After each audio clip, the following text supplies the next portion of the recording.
ওয়ালাইকুম ব্যারিস্টার হাসান। ওয়ালাইকুম আসসালাম। জি, আমরা জানি যে রিসেন্টলি একটা অর্গানাইজড ইমিগ্রেশন ক্রাইম ক্র্যাকডাউন শুরু হয়েছে, যেটার কারণে over 300 people have been arrested and detained. এই ব্যাপারে আপনার থেকে বিস্তারিত জানতে চাচ্ছিলাম। এই ব্যাপারে যে আপডেটটা আছে সেটা হচ্ছে মোর দেন 300 তারা অ্যারেস্টেড হয়েছে individuals in organise immigration crime ক্র্যাকডাউনের ফলে। তো more than 300 people have been arrested এবং এটা সারা সারা ইউকে জুড়ে মূলত এই ক্র্যাকডাউনটা হয়েছে। তার ভিতরে 57 মাইগ্রেন্টস আছে যারা দ্য চ্যানেল ক্রস করেছে বাই বোটে করে।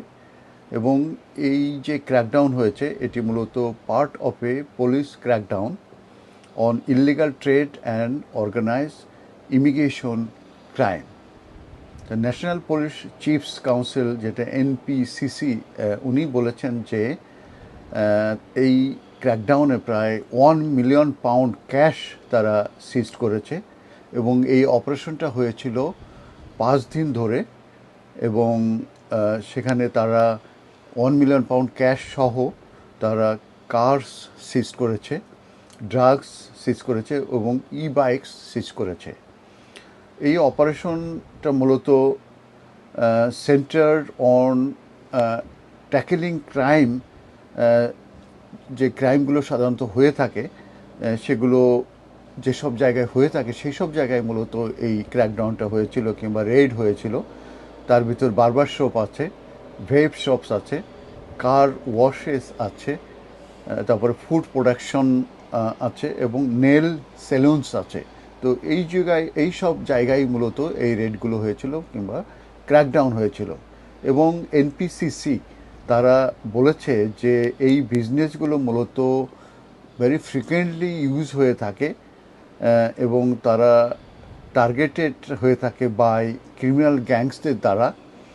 এবং এটা এখানে মূলত যে অপরচুনিটিস আছে সেটা প্রোভাইড করা হয় এই যে ইললিগালি যারা ওয়ার্কিং করে তাদেরকে কনসিল করার জন্য, মানে তাদেরকে গোপন করা কিংবা লুকিয়ে কাজ করার সুযোগ মূলত এইসব জায়গায় হয়ে থাকে। এবং এক্সপ্লয়েট করা হয় যেসব ভালনারেবল মাইগ্রেন্টস আছে এবং যেসব লন্ডার প্রসিডস অফ ক্রাইম আছে।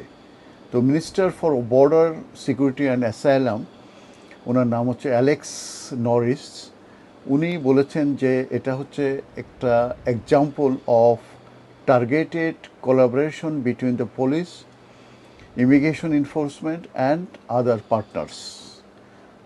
এই অপারেশনে মূলত ইনভলভ ছিল মোস্ট ইউকে পুলিশ ফোর্সেস এবং তাদের সঙ্গে কাজ করেছিল যেসব এজেন্সি, তাদের ভিতরে হচ্ছে হোম অফিস, তারপরে ইমিগ্রেশন এনফোর্সমেন্ট এবং ট্রেডিং স্ট্যান্ডার্ডস।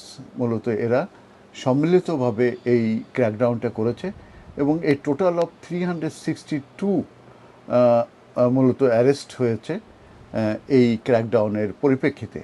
তো এই ক্র্যাকডাউনটা মূলত এসেছে after a new 30 million high street organise crime unit, যেটা অ্যানাউন্স হয়েছে মে মাসে।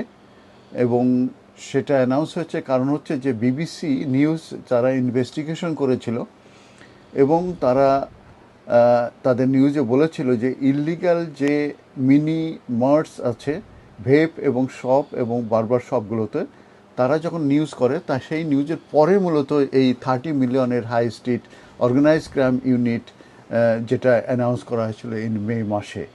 তো জুন মাসে আমরা জানি যে 11,638 যারা অ্যারাইভেল করেছে to the UK via small বোটসে করে দিস ইয়ার, যেটা 37% লোয়ার দেন ইন 2025-এর যে পিরিয়ড আছে সেই সময়।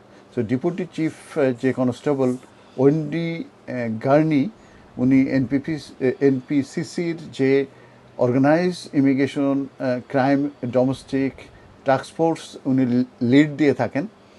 উনি বলেছেন যে এই মাল্টি এজেন্সি যে অ্যাক্টিভিটি, এটা মূলত একটা ক্লিয়ার মেসেজ দিচ্ছে টু দ্য অর্গানাইজ যে ক্রাইম আছে সেই ক্রাইম গ্যাংদের প্রতি এবং ল এনফোর্সমেন্ট এজেন্সি যারা কাজ করছে একসঙ্গে এগুলো ট্যাকেল দেওয়ার জন্য, বিশেষ করে illegal trade within our communities, এবং to bring offenders to justice, এবং এই যে অফেন্ডার আছে তাদেরকে মূলত বিফোর জাস্টিস আনার জন্য মূলত এই ক্র্যাকডাউন করা হয়েছে। এবং civil penalties for business owner যারা আছে, সেই ক্ষেত্রে যারা কানেক্টেড আছে, employers migrants through illegal working were also being considered, তিনি বলেছেন। ধন্যবাদ। ধন্যবাদ ব্যারিস্টার হাসান।